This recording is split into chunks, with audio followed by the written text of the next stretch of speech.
Hello मेरे प्यारे दोस्तों, स्वागत है आप सभी का एक कहानी 369 में।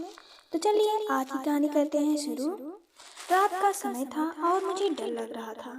इस वक्त मायके जाकर सबको क्या बताऊंगी कि रात के इस पहल में अकेली क्यों आई हूँ और मेरा पति कहाँ है। जबकि मेरा पति कैसे आता, मैं तो उससे लड़ झगड़ कर आ गई थी। उस व्यक्ति ने मुझे एक बार भी नहीं रोका था, बल्कि साफ साफ कहा था कि तुम जा तो रही हो, लेकिन याद रखना वापस भी तुम्हें खुद ही आना पड़ेगा। मैं तुम्हें लेने नहीं आऊंगा। इतने कांटेदार शब्द थे ना उसके, और बोलने का ढंग तो इससे भी ज्यादा खतरनाक था। मेरे तो आंसू ही नहीं रुक रहे थे। बदनामी का एहसास मुझे अंदर से काट रहा था। मुझे कुछ समझ नहीं आ रहा था कि अपनी मर्जी की शादी करने के बाद भी मेरा गुजारा नहीं हो रहा था। शायद सच कहते हैं लोग, प्यार मोहब्बत कुछ भी नहीं होता, सब कुछ पैसा ही होता है। जब इंसान की इच्छाएं पूरी ना हो तो उसका प्यार से दम घुटने लगता है। और मेरी इच्छा है तो जरूरतें भी पूरी नहीं हो पा रही थी। मुझे आज भी वो दिन याद है जब माँ और भाई ने मुझसे कहा था कि अच्छे से सोच लो, तुम जिस व्यक्ति से शादी करने जा रही हो उसके पास इतनी दौलत नहीं है, वो तुम्हें इतनी खुशी नहीं दे सकेगा जितनी तुम्हें यहाँ देखी है। लेकिन मुझ पर तो सिर्फ प्यार का भूत सवार था। शादी के बाद रोहित का आदेश था। मुझे एहसास होने लगा कि मैंने गलती की है, और इसकी शुरुआत उसी दिन से हुई थी जब मैंने जीन्स टॉप पहना था। मेरे पति ने देखकर ये कहा था कि यह तुमने क्या पहन लिया है। हालांकि मैं पहले भी ऐसे कपड़े पहनती थी। उसने मुझे नहीं रोका था, लेकिन अब हम इस वक्त मेरे पति के दोस्त के घर पर शादी की दावत पर जा रहे थे। मैंने हैरत से अपने पति को देखा, जिसके चेहरे पर मायूसी थी। मैंने कहा कि मैं तो कपड़े पहनती ही रहती हूँ, आज कौन सा मैंने पहली बार पहने हैं। और उसने साफ साफ मना कर दिया कि अब तुम मेरी पत्नी हो, मुझे ऐसे कपड़े पसंद नहीं हैं, कपड़ा भी बदल लो। मैं तो कुछ बोल ही नहीं पाई। मुझे उस दिन एहसास हुआ कि मर्द की फितरत कितनी दोगली होती है। उसे महबूबा मोरन चाहिए होती है और पत्नी घूंघट में छुपी हुई। मैंने गुस्से में कपड़े चेंज कर लिए, लेकिन मेरा मूड पूरी तरह खराब हो चुका था। एक तो घर में एसी भी नहीं था, गर्मी से मेरी जान निकल रही थी। अगर मैं जरा खुश हुई थी तो वो भी खुशी भी उसने छीन ली थी। और फिर मेरा गुस्सा उस वक्त आसमान को छूने लगा जब मैंने ड्राइवर को फोन करके अपने घर से बुलाया कि हम दोनों को मेरे पति के दोस्त के घर ड्रॉप कर देगा। लेकिन मेरे पति ने मुझसे पूछे बिना ही उसे वापस भेज दिया और साफ शब्दों में कहा कि मेरे दोस्त मेरी हैसियत को जानते हैं, मैंने तुमसे शादी की है, तुम्हारी दौलत से नहीं। अब जैसे मैं रहता हूँ तुम्हें भी वैसे ही रहना पड़ेगा। और फिर हम बिना एसी की टैक्सी में बैठकर गए। मेरी हालत में कुछ अटक चुका था।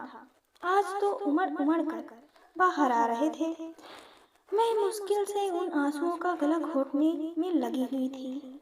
हम कब पहुंचे कुछ पता ही नहीं चला। मेरे पति ने मुझे जैसे किसी सपने से जगाया, और जैसे ही मैं टैक्सी से बाहर निकली मेरी आंखें फटी की फटी रह गई।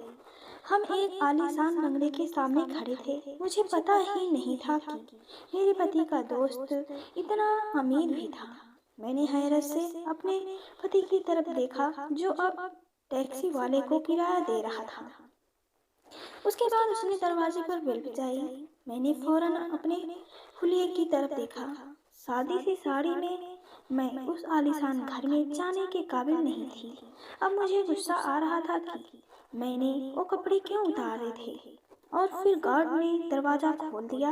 उसने अच्छे से हमारा वेलकम किया और एक नौकर ने हमें लेकर अंदर आ गया।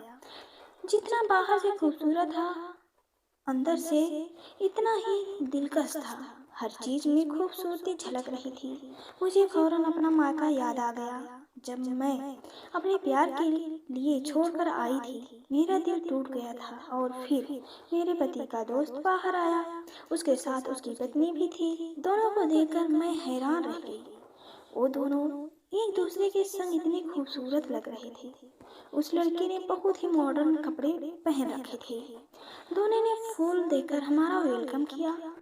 मुझे अपना आपा मिटता हुआ सा लगने लगा। मैं आज तक बड़ी बड़ी शादियों और पार्टियों में गई थी और लाखों लाखों के कपड़े पहनती थी, पर इस वक्त मैं बिल्कुल वैसी ही लग रही थी जैसे हमारे घर की नौकरानी। अंदर का माहौल इतना ठंडा था कि मुझे कुछ देर बाद ही ठंड लगने लगी। मैं तो उन सब चीजों की आदी थी। गर्मी तो मैंने कभी देखी ही नहीं थी। मेरा पति अपने दोस्त से हंस हंस कर बातें कर रहा था और उसकी पत्नी खाने पीने का इंतजाम देखने चली गई। मेरे पति के दोस्त ने कहा कि भाभी, आप बहुत अच्छी लग रही हैं। उसने आंखों में आंख डालकर कहा, अभी भी मोहब्बत करने वाली औरतें दुनिया में मौजूद हैं, वरना आजकल तो औरतें पैसे पर मरती हैं। उसकी बात से मुझे कुछ हुआ था। मैं चुपचाप बैठी रह गई। एक खुशगवार माहौल में हमने खाना खाया। मेरे पति का दोस्त थोड़ी थोड़ी देर बाद उससे बातें कर रहा था। वो कह रहा था कि मैं कितने दिनों से आप लोगों की दावत करना चाहता था, लेकिन आपके पति के पास टाइम ही नहीं था।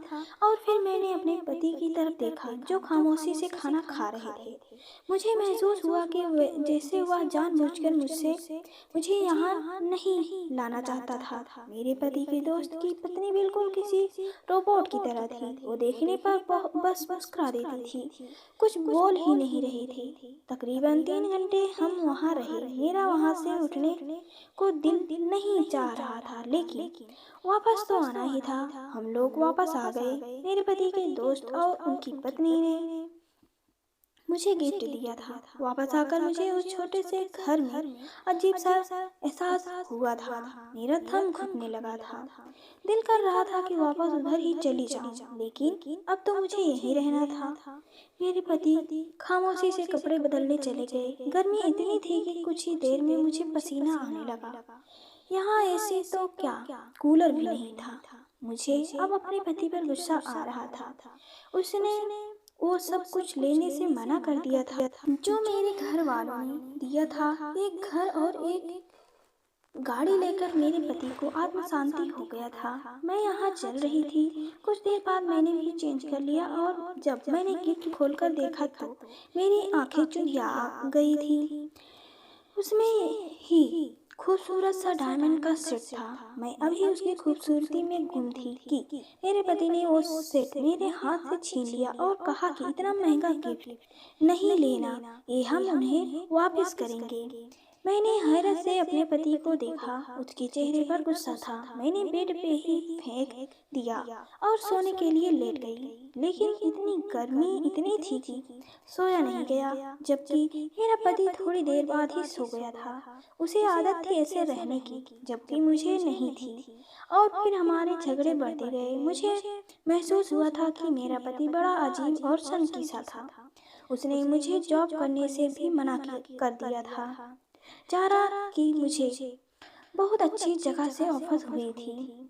मैंने अपने पति से कहा कि हम दोनों मिलकर जॉब करते हैं और अपना घर बनाएंगे, वो सब चीजें जिनकी हमें जरूरत है। लेकिन मेरे पति ने कहा कि मैं तुम्हें जॉब की अनुमति नहीं दे सकता।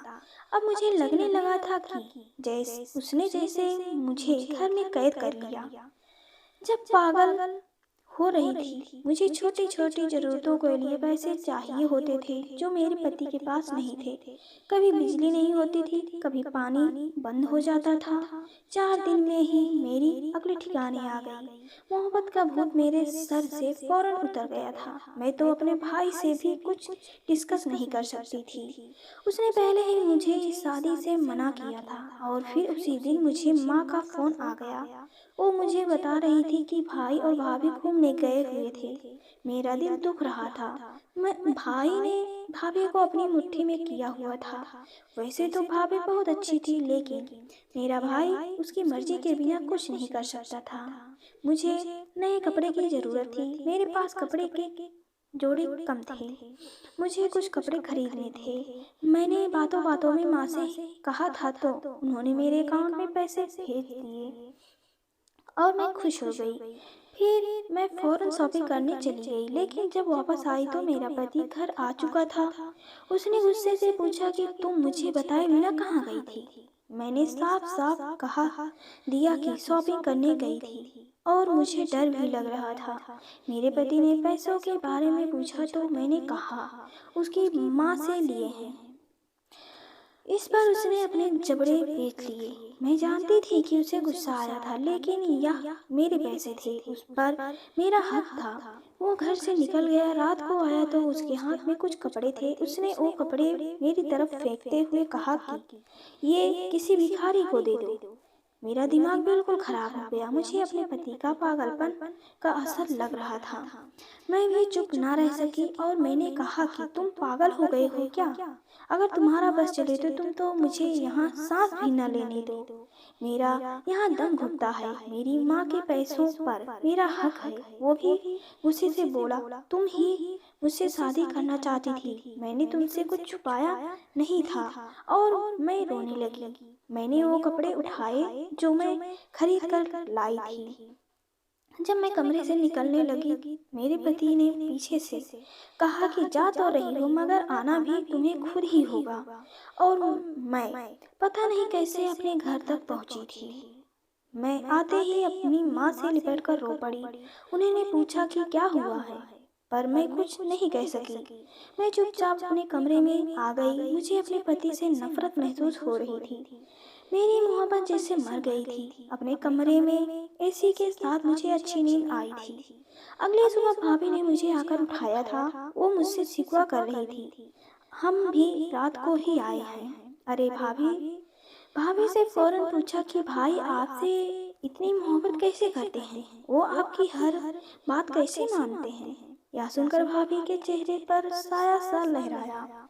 फिर उन्होंने कहा कि ये तो औरत के नसीब की बात है। किसी को सब मिल जाता है और किसी को सब मिलकर भी कुछ नहीं मिलता। मुझे उनकी बातों पर हैरत हुई। उन्होंने मुझे कहा कि अपने पति के साथ हमेशा वफादार रहो। बस यही एक रास्ता है जिससे पति का दिल जीता जा सकता है। और मैं सर झुकाए बैठी रही। किसी ने मुझसे कुछ नहीं पूछा।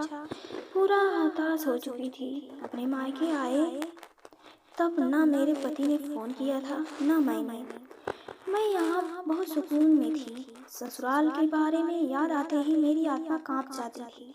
कभी कभी जो जालिम व्यक्ति याद आता था, क्योंकि मैं उससे मोहब्बत करती थी। और फिर पूरे एक हफ्ते बाद मुझे एक अनजान नंबर से फ़ोन आया। मैंने वो आवाज़ पहचान ली थी। मेरे पति का वही दोस्त था जिसके घर में दावत पर गई थी। वह फिर से घर बुला रहा था। कह रहा था कि उस दिन कुछ जरूरी बातें रह गई थी और शायद उसे अब तक का पता चल चुका था कि मैं घर आई हुई थी। मैंने बिना सोचे समझे हाँ कर दी और अगले दिन मैं बताए गए टाइम से पहले ही अपनी लंबी गाड़ी में बैठकर वहाँ पहुँच चुकी थी। अंदर खामोशी सी थी, कोई भी नहीं था। कोई है? मैंने पूछा और फिर मुझे एक आवाज़ सुनाई दी, दरवाज़ा खटखटाने की आवाज़। तभी मुझे एहसास हुआ कि आवाज़ किचन के साथ बने कमरे से आ रही थी। मैंने जाकर दरवाज़ा खोला जो बाहर से बंद था। अंदर का मंजर देखकर मेरी आत्मा कांपने लगी। मेरे पति के दोस्त की पत्नी रस्सियों से बंधी हुई थी। वह बहुत जख्मी थी। मैंने फौरन उसका मुंह खोला और फिर उसने कहा कि यहाँ से भाग जाओ, वह व्यक्ति जानवर है, तुम उसकी चाल में मत आओ, सो भाग जाओ यहाँ से। और फिर उसने मुझे जो कुछ बताया था वह बहुत भयानक था। वो अमीर आदमी है, दरअसल एक स्मगलर और साइको किलर था। और वो अपनी पत्नी को रोज मारता था। पुलिस उसके पीछे पड़ी हुई थी। वहाँ से मैं अपने कमरे में आकर जैसे बेहोश हो गई।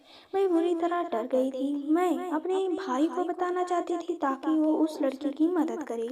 तभी मुझे अचानक उसके कमरे से बाहर भी रोने की आवाज आई। भाई भाभी पर चीख रहे थे। मुझे आज समझ आ गया था कि सब मर्द ऐसे ही होते हैं। मुझे अपना पति याद आया जो मुझसे मोहब्बत करता था, बस उसके पास पैसा नहीं था।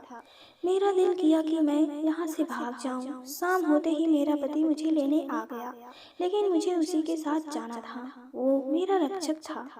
घर से बाहर निकली तो हैरान हो गई। बाहर एक चमकती गाड़ी थी। मेरे पति ने बताया कि ये गाड़ी उसे ऑफिस की तरफ से मिली है। उसने मुझसे माफ़ी मांगी और मैं तो रो ही पड़ी थी। मैंने उसे सब बता दिया। उसने मुझे गले लगाया और कहा, पागल, तुम तो बेवकूफ़ हो। फिर उसने मुझे बताया कि उसका दोस्त पकड़ा जा चुका है। उसका दोस्त नहीं था, बल्कि मेरे पति ने उससे जानबूझकर दोस्ती की थी ताकि उसके खिलाफ सबूत इकट्ठे कर सके। और मुझे ये आज ही पता चला कि मेरा पति एक सीक्रेट एजेंट था। वो गरीब नहीं था, लेकिन अपने मिशन के लिए बना हुआ था। मिशन पूरा हो चुका था। मैंने फौरन ही ऊपर वाले का धन्यवाद किया, जिसने मेरी आंखें खोल दी थी और वक्त रहते मुझे बचा लिया था।